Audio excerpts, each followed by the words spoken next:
Teman-teman, ini adalah salah satu tempat di mana saya mencari nafkah menggunakan Adobe Illustrator ya. Ini adalah Fiverr, salah satu situs freelance ternama. Dan teman-teman bisa lihat ketika kita drag di sini ya, kita bisa memilih angkanya dan kita bisa mengetik sesuatu di sini ya. Itu artinya apa? Artinya ini bukanlah image atau bukanlah screenshot yang bisa diedit-edit ya. Dan kita juga bisa ngelihat di sini, kita bisa nge-refresh websitenya sehingga teman-teman yakin bahwa ini bukanlah inspect element. Kalau inspect element di refresh seperti ini, angkanya akan balik ke posisi awal sebelum menggunakan akal-akalan di inspect element.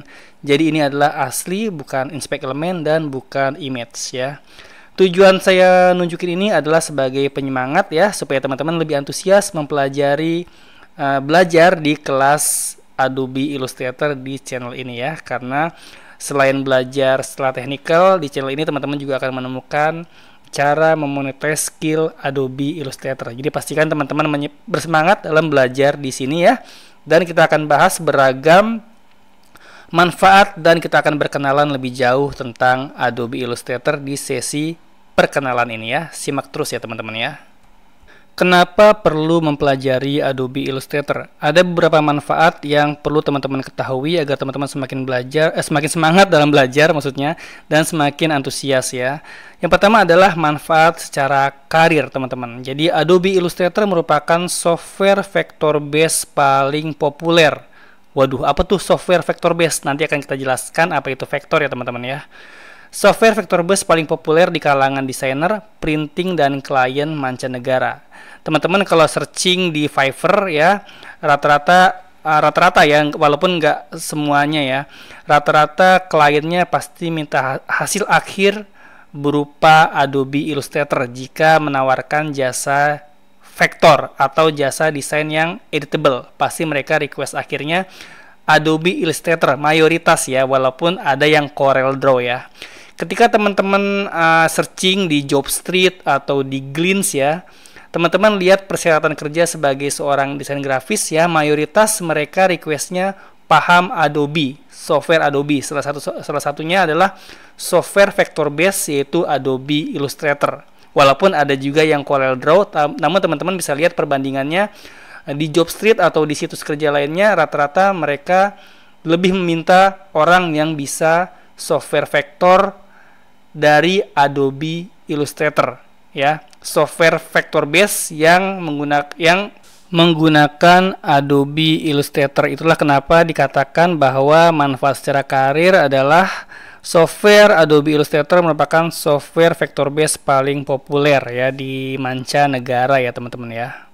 Selanjutnya adalah manfaat secara bisnis ya. Nanti teman-teman kalau menguasai Adobe Illustrator, teman-teman bisa dapat income secara client base ya. Kalau pengen cari income secara online ya.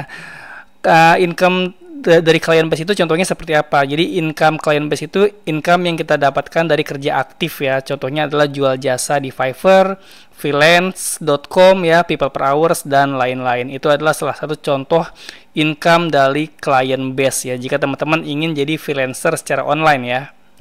Contoh lainnya ya, income dari client base adalah ketika teman-teman join di sebuah perusahaan atau di hire oleh perusahaan yang bagus ya, yang punya klien-klien banyak ya, tentunya itu termasuk salah satu manfaat dari dapat income secara client base jika teman-teman menguasai Adobe Illustrator. Saya doakan teman-teman yang belajar di sini bisa kerja di kantoran juga, namun bisa juga kerja sebagai freelancer ya. Jadi rezekinya dari mana aja ya teman-teman ya.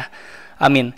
Dan manfaat secara bisnis yang kedua adalah dapat income dari product base ya, yang sifatnya passive income ya. Jadi income dari product base ini kita jualan produk ya teman-teman ya, jualan produk berupa stok ilustrasi, template, dan lain-lain.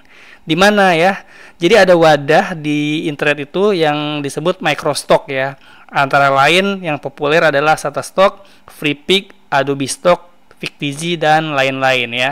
Nah, itu kita di situ bisa jualan stok ilustrasi, template, dan lain-lain. Itu adalah manfaat secara bisnis. Namun saya sarankan teman-teman jangan buru-buru ya. Semangat boleh, namun jangan buru-buru ke situ dulu. Pahami dulu step by step menggunakan Adobe Illustrator supaya teman-teman punya mindset untuk berkarya dari awal ya. Punya mindset untuk berkarya dari awal tidak meniru atau tidak menjiplak atau tidak mendownload dan reupload karya orang lain. Itu yang sangat kita takutkan ya. Jadi tujuannya untuk mengetahui manfaat ini adalah untuk menyemangati dalam belajar ya. Bukan buru-buru mencari penghasilan dengan cara yang instan, dengan cara meniru, menjiplak karya orang lain. Jadi saran saya, teman-teman yang baru memulai ingin jadi desainer online menggunakan Adobe Illustrator, belajar step by step dulu di sini sampai teman-teman benar-benar bisa menguasainya dan bisa membuat karya secara original ya teman-teman ya. Kita lanjut ke perkenalan ya. Tadi saya sempat menyinggung bahwa Adobe Illustrator adalah software berbasis vektor yang cukup populer. Pertanyaannya, apakah itu vektor ya, teman-teman? Di sini saya akan bahas ada vektor berarti ada tandingannya. Jadi dalam dunia desain 2 dimensi itu ada elemen grafis yang berbasis vektor dan berbasis bitmap. Saya jelasin satu persatu dulu ya. Jadi definisi dari vektor adalah, ini definisi yang versi saya ringkas ya teman-teman ya. Kalau teman-teman lihat di Google tentu definisinya agak panjang dan mungkin agak sulit dimengerti bagi orang yang baru memulai ya, baru mengenal dan orang awam. Namun saya coba mendefinisikannya sesimpel mungkin ya. Jadi vektor itu merupakan objek digital yang terdiri dari titik, garis, dan kurva fleksibel. Ya, cara mengidentifikasinya, misalkan ketika kita pilih ini ya, maka dia terdiri dari garis, titik, dan lengkungan ya. Dan kalau seandainya nanti teman-teman sudah membuka Adobe Illustrator, kita bisa menekan Ctrl Y ya. Nah, dia akan kelihatan tuh ya. Ada kerangkanya atau kita biasa menyebutnya dengan keyline ya, garis kuncinya. Jadi berupa rangkaian garis dan titik yang dipertemukan seperti ini ya. Itu definisinya.